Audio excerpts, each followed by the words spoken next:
Welcome to the Tangible Hope Podcast. Today we will be talking about Senator Bob Casey's 401k Kids Savings Account proposal with Ray Boshara, Legislative Fellow with Senator Casey's office. My name is Willie Elliott, and I'm a professor at the University of Michigan, and my co-host is Melinda Lewis, a professor of practice at the University of Kansas. If you find this episode informative and want to be sure others hear it, please hit the like button and subscribe. Also, you can find links to previous episodes and related materials and descriptions or the show notes. Ray, please give us a little bit of background on yourself and on all that you've done in the CSA field. Well, thank you, Willie. Thank you, Melinda. I really appreciate the opportunity. It's exciting, and really, our collaboration over many years has just really been a great joy. So, I've been in the field for 30 years, started working with Michael Sheridan back before Assets and the Poor was published, so in the early 90s, when I had a different job on Capitol Hill. And there my job was to draft legislation and sort of bring this asset building idea to U.S. policymakers who at the time were trying to, quote unquote, end welfare as we know it and do something about hunger. So Michael's manuscript appeared. I thought it was great. He and I and Bob Friedman and a few others put together what 7 years later would become the Assets for Independence, match savings accounts, IDAs for low-income people. So we got that through, and then I think a lot of the field's emphasis shifted to starting these accounts at birth, which of course was Michael Sheridan's original idea, as opposed for the working poor.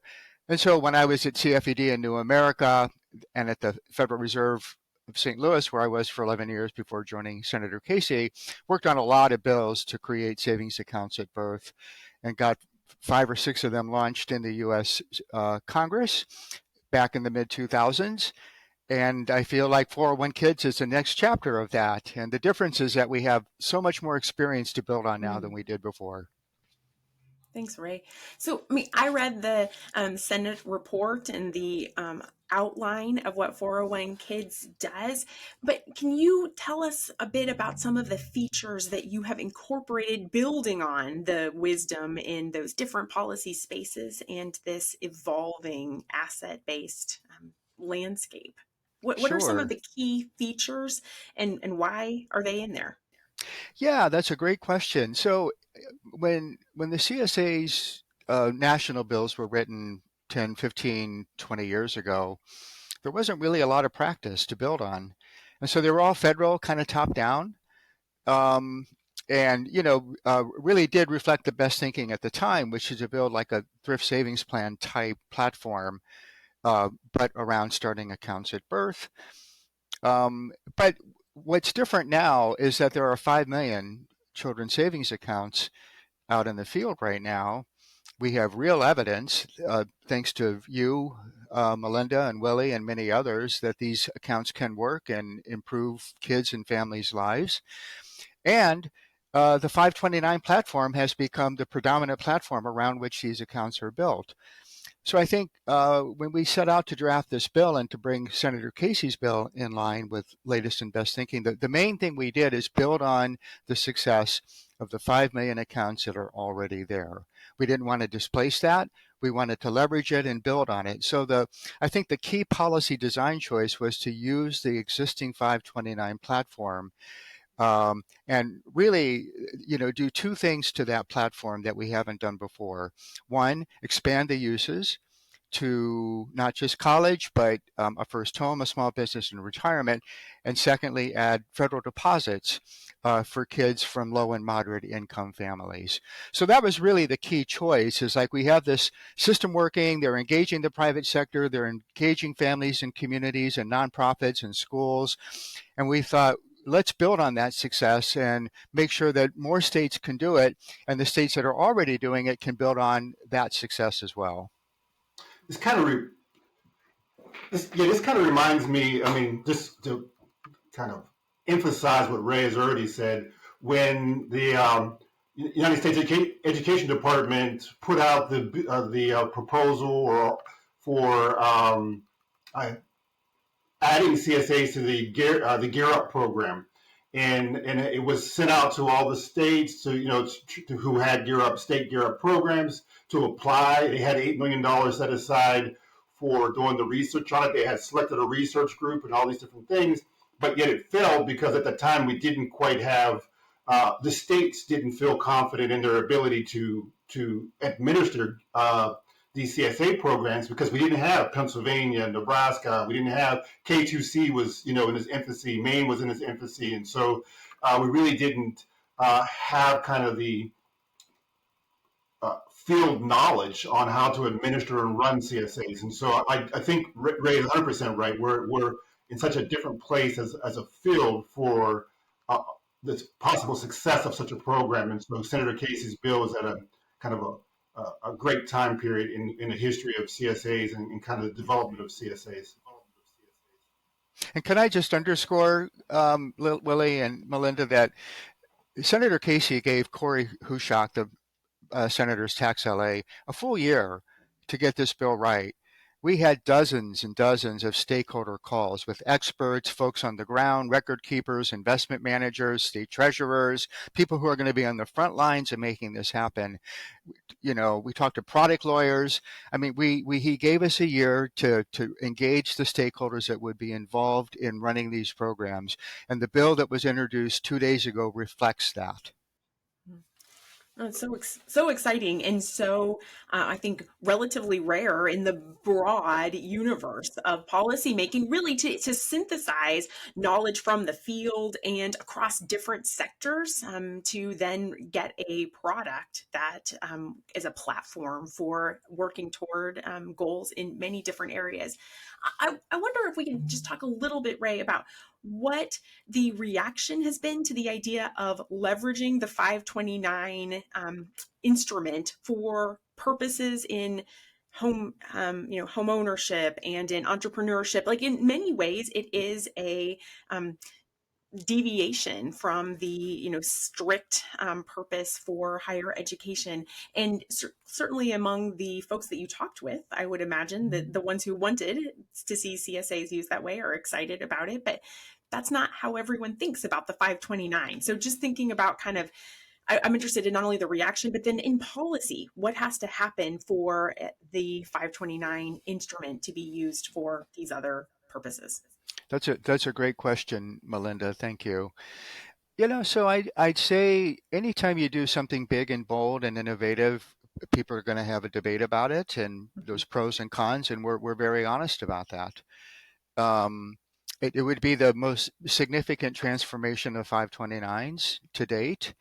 At the same time, it does reflect a vision that at least Michael Sheridan and others have articulated of transforming the regressive 529 platform into something progressive, lifelong, and inclusive and asset building.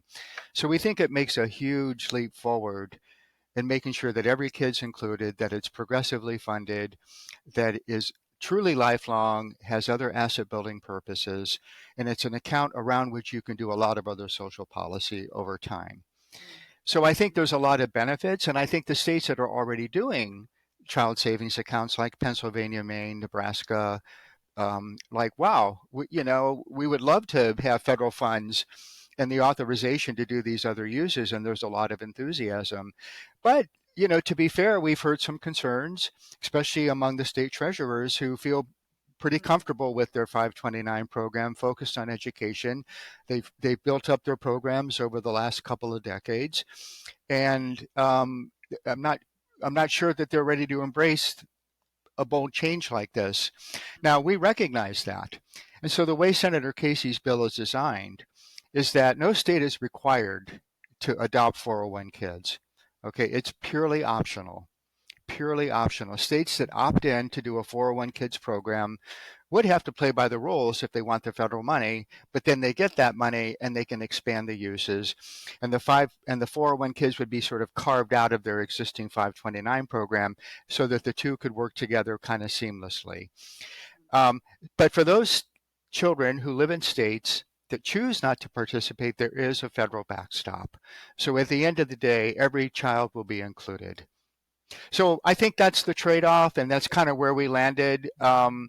you've got this great platform, but it's really been serving very wealthy families, and we want to make it serve all families, expand the uses. But admittedly, a little bit of pushback from states who are not quite ready for that type of change to a 529. Let me add a couple of things in here.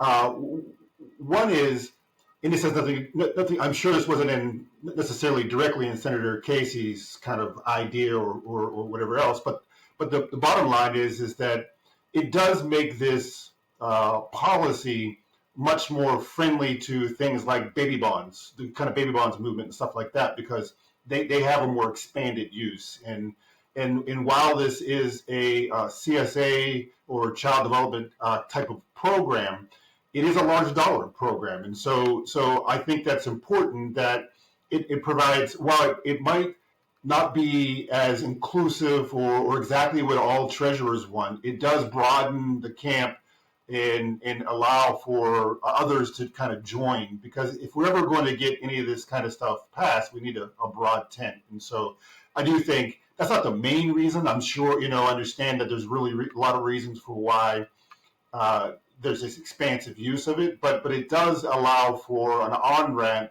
for people doing baby bonds programs or whatever else. I know in California right now, they're debating and thinking about including, they already have a statewide CSA program, and they're trying to figure out how to do a baby bonds program as well. And in my mind, these things should be married together. And this kind of proposal and these kind of changes to the 529 system allow for that to happen, because baby bond programs have a much broader use for asset building in general and the idea of reducing wealth inequality. So this would add that money to that. Think about it. If somewhere like California makes the kind of state investment in kids' accounts as they're talking about, and then you combine that with the federal investment, and now you're really beginning to build some wealth. And then if it has the kind of features that a CSA brings in allowing for outside strings beyond the state and beyond the federal government to contribute to those accounts, man, you might actually, in our lifetime, do something with wealth inequality, right? I mean, otherwise you're only going to partially meet these things. And so this is why this is so fundamentally important to me. And lastly, I will say that some of our recent history, I think, makes the 529 helps people understand that the 529 can evolve. What I mean by that is we saw changes to the legislation with regard to, hey, now you can use some of that money early on in a kid's life for their early education outcomes, right? These kind of fundamental, there's a maybe Ray knows, there was a recent change to 529s as well that gave it a more expansive use. So my point is, and I forget what that is, maybe Ray will know, but in the fact that we're beginning to see the 529 structure as something that can be changed. Even the ABLE Act, even though it doesn't directly link, but it shows that we can make changes to the 529. It's not a fixed kind of legislation, that we can make these tweaks and have it serve more people and really have a chance at tackling wealth inequality. Yeah, thank you, Willie. If I could, I'd like to just elaborate a little bit on the sort of the interaction with baby bonds. And we had many calls with the folks pioneering baby bonds, sat at many tables with their chief advocates. And we want to. Senator Casey has no interest in getting in the way of those really exciting efforts. If a state can pull together funds for a dedicated baby bonds program, that's great. Where I think the two policies come together at the state and local level is when we get to distributions. If a child is fortunate enough to grow up with a 401 kids and a state baby bond, then they're going to have two sources of funds going to that asset purchase when they're ready to make that purchase, right? I mean, you could argue that maybe they should be one policy, and because both baby bonds and 401 kids are run by state treasurers, I think there is that sort of synthesis opportunity that some of them will probably leverage, but as you know, a lot of the baby bonds programs are not built on the 529 platform, and some of them are. So I think, there is an opportunity to try to get them both to be on the 529 platform. But for those that choose not to, like Connecticut, I simply think, well, okay, that kid's going to have more resources to draw from when he or she turns 18 years old. They'll have their 401 kids, they'll have their baby bonds money. This is about to get fun, So, Ray, because I'm going to push back. please do. Look, please do. And I can, because I'm not attached to any of this. So I will say that it's kind of like small dollar CSAs, what I call small dollar CSAs. So we have all these state programs that currently exist that put small amounts of money in the accounts and don't have the robust kind of deposits in there. Well, you say, and everybody says, well, these two ideas are foreign, CSAs and kind of large dollar deposits, because CSAs are about the same. But what it was is that at the moment that CSAs became at the state level and we started having, the seed demonstration, there wasn't the finances or the public will or the infrastructure to do something different. And so that's where baby bonds are at. What they're having this moment is that, yeah, they have this great idea and really is a great idea. And certainly they could exist apart from one another. But the reason why Connecticut is not using the 529, because we don't have the changes that Senator Casey is proposing within the 529 to facilitate a baby bond.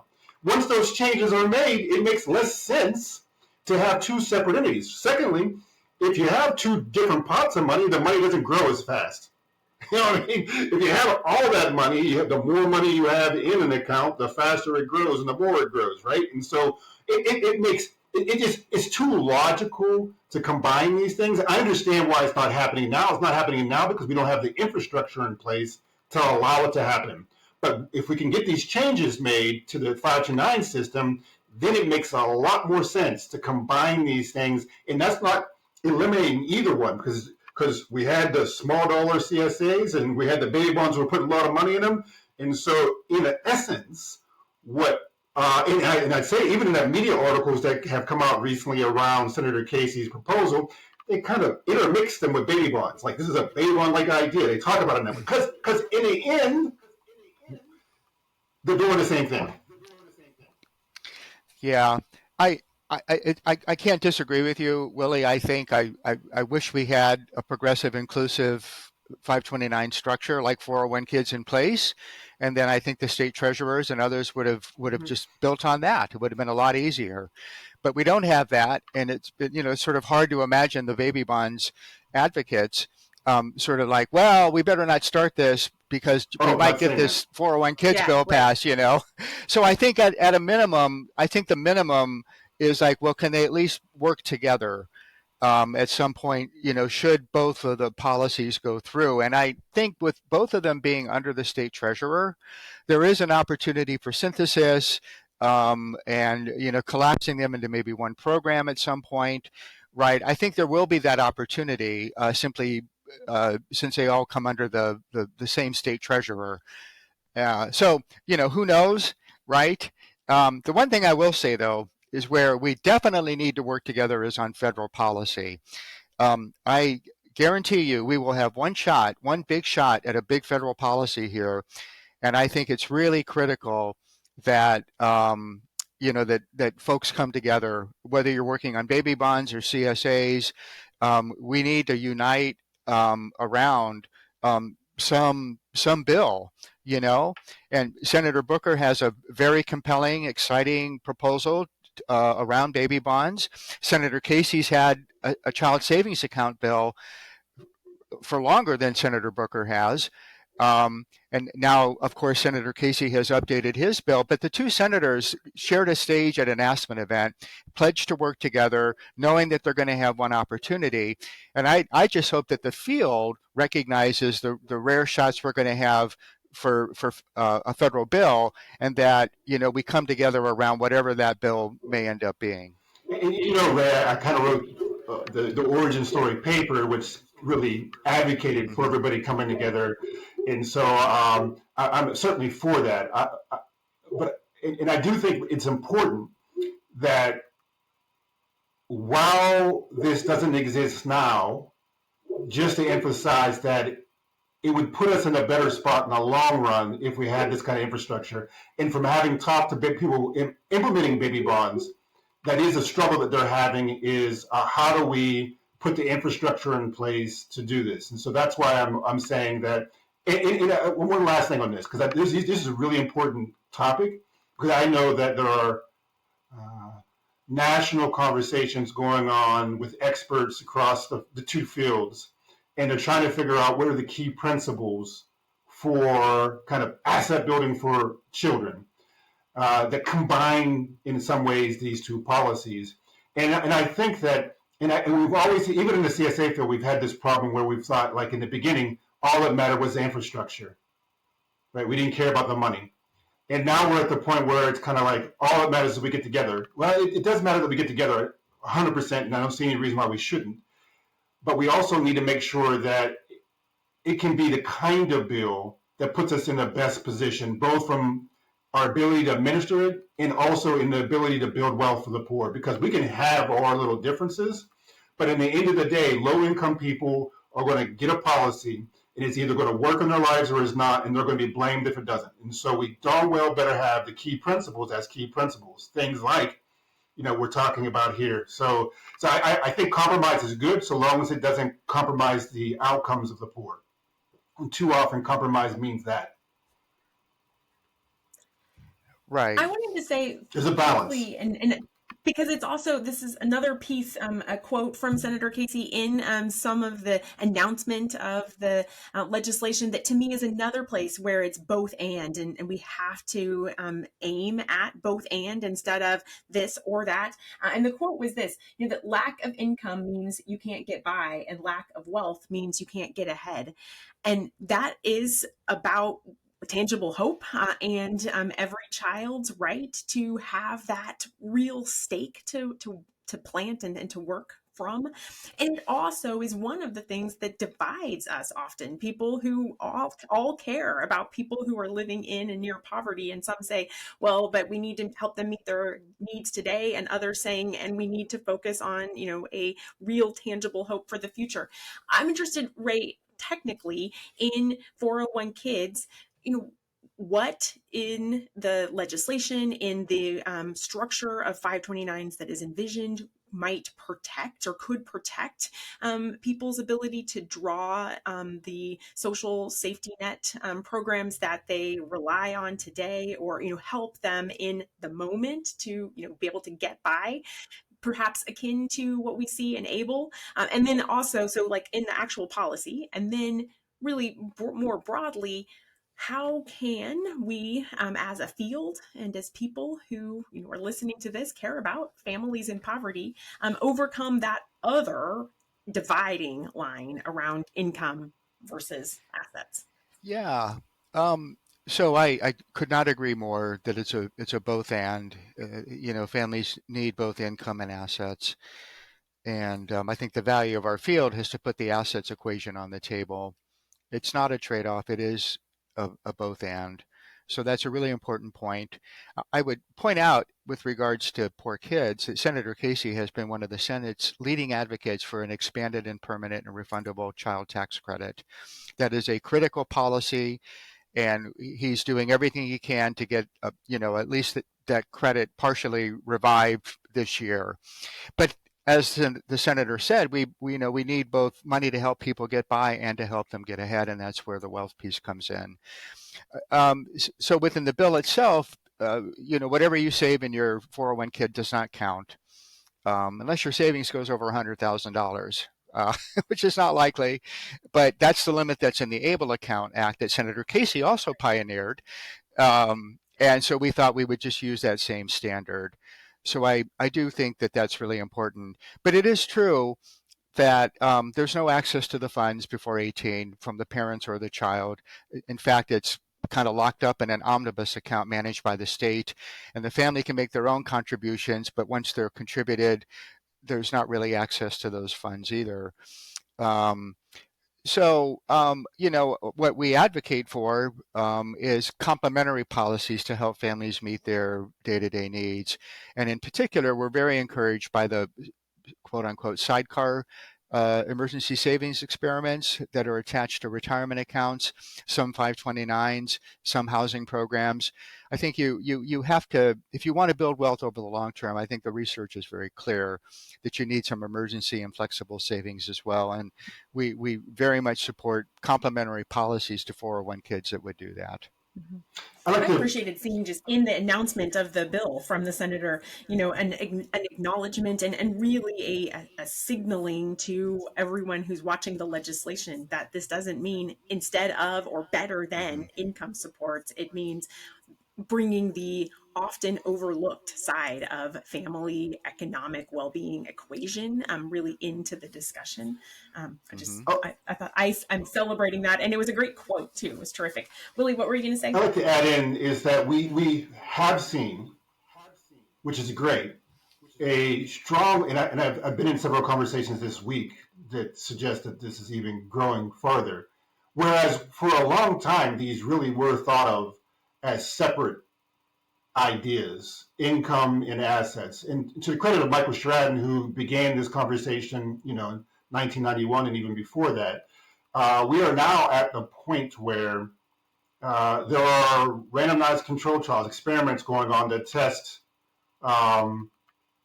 income and asset programs together and how that could be a better solution to solving poverty. So as we talked about baby bonds and CSAs and how they could be on separate tracks and not wanting to kind of marry the ideas, we're doing the same thing with income. In the end of the day, if we're going to solve poverty, you got to have income, you got to have assets, you got to have an institutional structure that allows you to deliver all these things. And so we're getting so darn close. In Flint, Michigan, and everybody knows about Flint at this point because of the water crisis and all that. They've started a Rex Kids program where every kid born now gets every parent who has a child gets $500 in like a guaranteed or conditional cash transfer in their account, right? Like that, right? And so these and we're doing that in St. Paul already. We're already testing that, right? And so and that's just two. And then when I talk to my guaranteed income people, and this has changed within the last year,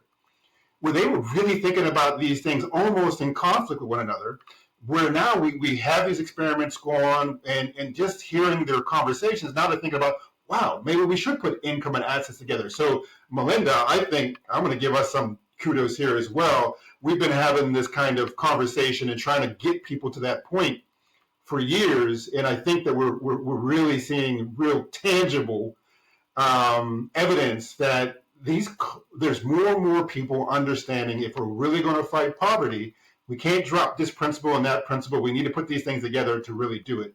And so I think that's great. And I will go back to Ray's earlier comments. It's one of the reasons I'm pushing hard on the fact that and I don't care about, I'm not in Senator Casey's, I love his bill. I think it's a great bill because I think it's a great bill, not because I care, about voting for Senator Casey or not voting for Senator Casey. But in as much as we can understand that even though we don't currently have the 529 in place like we wanted to, like it needs to be for baby bonds and those to be mixed, we need to continue to build that conversation so that we fight for that because it puts us in a better spot in the end. Does that make sense to you, right? When we started talking about combining income and assets, everybody thought, right? But you keep building the narrative, and now we're at a point where like that's a real conversation that you can have with people, and there's real tangible evidence of having that. And so we need to do the same thing here. Is yes, we don't currently have it, but we have to make it understand that that's going to put us in the best situation to really leverage the baby bond idea and make it, really robust. That's not me pushing us apart. That's me saying, here's where we need to go to get to a better place for the poor people and have better outcomes. We can do both of these conversations, and we need to. I think that last point that I would hope we would end on, I don't know, Willie, if you have other things, but Ray, you said you think we've got one shot at transformative legislation for families in poverty. And so I'm not going to ask you to tell us when is that chance going to come, Ray? I know that you don't have a crystal ball either, but I'm interested in anything that you can and would be willing to share about where you see perhaps some of these stars aligning, these conversations that Willie referenced converging and changing. Like what signals how proximate that one opportunity might be. And then, what can any of those who are listening do to try to hasten that day? Yeah, you know, it's a great question. Thank you, Melinda. I can say a little bit more. It's certainly hard to predict things, and so much depends on the outcome of the fall elections, which nobody has any idea. Senator Casey, of course, is in a very competitive race. It's of national significance. It could determine the control of the U.S. Senate. So we all know that. There's two ways I see this happening. One would be kind of incrementally. Say there's a tax bill, the Senate Finance Committee finds offsets to sort of do a down payment on 401 kids. So maybe the first step for which they can find offsets is like every kid gets an account and a starter deposit. Okay, and then we wait for another opportunity when there's more money, like a big reconciliation bill, to supercharge the accounts. So that's one scenario, and we're actually in conversation with the Senate Finance Committee about what that might look like. The other opportunity is like, for whatever reason, in 2025, there's just a ton of money on the table, like the expiration of the Trump tax cuts, or a big budget deal, or a big Social Security deal. When big money's on the table, that's when big things tend to happen. And often what happens, and I'm not happy about this, is that there'll be, unfortunately, large giveaways to very wealthy families, but to make the politics work, there has to be something big for lower income families. So I think the hope there is that something big, or among the something big would be like 401 kids. So I think those are the two ways that it could happen. But going back to my earlier point, when the Senate Finance Committee marks up a bill, it'll be one bill. There won't be like different versions of that bill, and maybe in the end it'll be a combination of what Senator Casey wants and what Senator Booker wants. Who knows, right? They both have compelling proposals. So, but I think that's the way to think about the opportunity. I don't think anything will happen this year because it's an election year, but we've all put down our markers. And I think there will be an opportunity in the next Congress, especially if Democrats retain control, although I will emphasize that this idea has a strong history of bipartisan support. And, maybe if Senator Casey's bill wasn't so expensive, if we start with the sort of the down payment version of the bill, where every kid gets $1,000 at birth, and maybe and every kid gets an account. Maybe we can get Republicans to join us on that. But, again, it's really hard to say. But you do have to wait for those opportunities. You have to be ready for them. And Senator Casey is ready. Awesome. Thank you, Ray. Willie, do you have anything that you want to add? Yeah, I'm going to add in a third possibility, which is certainly just kind of my idea of a third opportunity. And I think it has a lot to do with what we've been talking about all day today, and that is building the kind of coalition. Because I think what you see with the hyperinflation, the unrest around politics in general, the inability, is there's a certain frustration among different groups that, like the asset and baby bonds people, the CSA and baby bonds people, or the CSA and child tax credit people, they might feel very separated, but yet there's so much in common that might unite them. And so even, the white middle class American and the black urban individual have reason to unite, given the just overall frustrations in trying to achieve their daily lives. And so I think to the degree that we can put a really substantial policy in front of the public, and bring together these different coalitions that have for years thought about the pie as being inability to grow, and so therefore the income people have to fight with the asset people, and the baby boomers have to fight with the CSA people. That we could create a moment where there's enough push, enough synergy that it does bring Democrats and liberals together, and maybe it will be less about who wins the election and more about what unites us to get something done. And like Ray had mentioned, these are ideas, and there is polling that even things like baby bonds are polling fairly popularly among different groups. And so I don't think it's unimaginable, given just the kind of state that we're in. And I would say it's needed that we be able to deliver to the people. And that's why I think these principles and settling for something will only lead to long-term chaos because it won't deliver. People need something that will actually deliver in their lives. Not 25, 50 years, 100 years from now when we can put real money. We need to do something to save our country. I'm going to say it that way. That is actually, that can work in everybody's life to make them think like, yeah, I can believe in American institutions because I have the resources and ability to use my effort to decide whether I achieve success or not. And that be tangible to them. We talk about tangible hope. People need a policy now that gives them tangible hope for using their effort and ability to achieve desired outcomes. And that goes across party lines, across racial lines. And what we have to do is have them see that commonality within these bills. And the bills have to be robust enough that they could imagine them working in their lives. I mean, these things, we're at a position, we don't, look at our country. We don't have 30 years for something to materialize in their lives. We need to do something relevant now, or else we're going to find ourselves in total chaos, for lack of a better word, because people are frustrated in a way that I haven't seen them in 53 years. And they need something now. And politicians should recognize that they actually need to put aside whether they get credit or not, and think about what would actually be most likely to bring real outcomes to these people's lives, because they need them and they need them soon, not 30 years from now.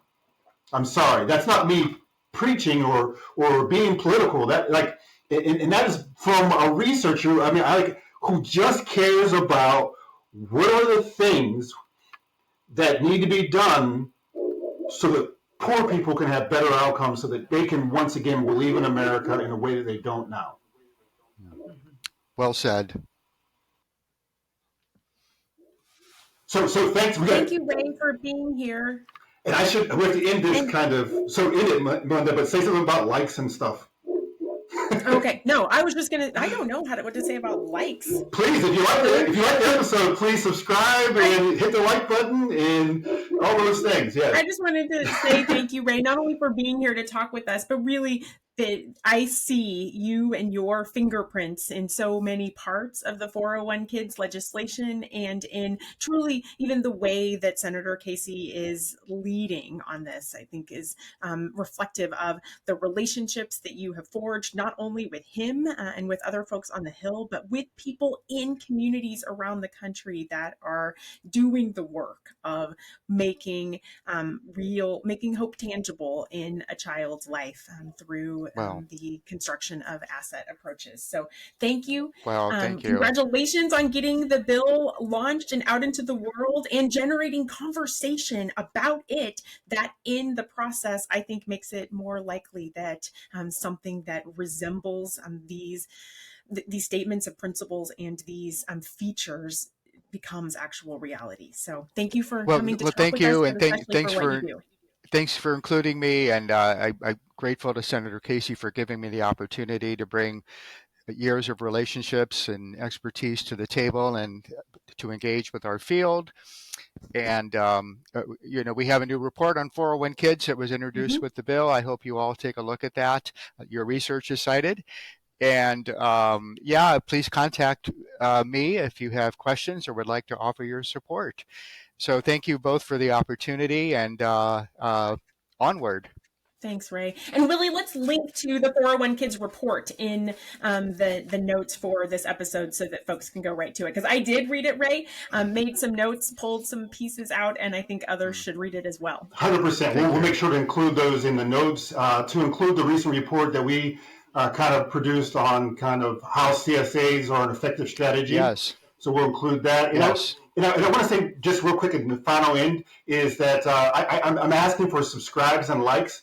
And we don't do all this stuff. I get, a little picked on for our endings because we don't care about the podcast. I just don't know how to do it, Willie. I wasn't ready for that part. I should have done it. No. But my point here is to say that, like, it's like with the bill. We don't really care about this podcast for the sake of like blowing it up and being some great podcast. We're doing the podcast because we want to reach different people and share this information, give people like Ray a platform to talk about this bill so other people can see it. And so we want you to like and subscribe only because if you like and subscribe, more people get this information. And so if you find this valuable, we need you to hit the like button.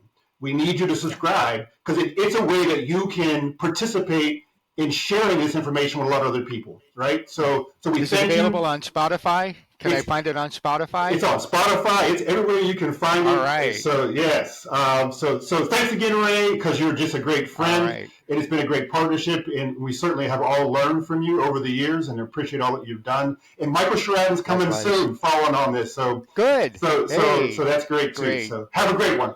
Well, thanks again for the opportunity. Hope you both enjoy your weekends. Bye-bye. Thank you, Ray. Bye-bye. Take care.